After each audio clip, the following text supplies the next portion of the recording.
Priatelia z okolia Košíc, čo váš okres potrebuje? Chcete dobudovať kanalizáciu aj vo vašej obci, tak ako sa patrí na 21. storočie?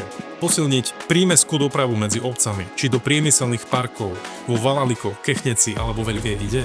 Alebo lacnejšie teplo z geotermálnej energie, obnoviteľných zdrojov pre naše obce, priemyselné parky či poľnohospodárstvo? Alebo chcete čistejšie životné prostredie, čistejšie ovzdušie a kontrolované fabriky v okolí Košíc? Zrekonštruovať polikliniku v Moldave, podporiť zdravotníctvo v celom okrese Košice okolie, alebo urobiť všetko preto, aby sa vrátili lekári do našich ambulancií v okolí Košíc. Či zrekonštruovať gymnázia, stredné odborné školy a priemyselné školy tak, aby sa prepojila prax so vzdelávaním? Či vybudovať kapacity konečne na to, aby naši seniori boli v dôstojných podmienkach v domovoch sociálnych služieb? Som tu doma. Rád pomôžem, aby sa vám žilo lepšie. Povedzte mi, čo okolie Košíc potrebuje vo všetkých 114 obciach a mestách. Váš názor je pre mňa veľmi dôležitý.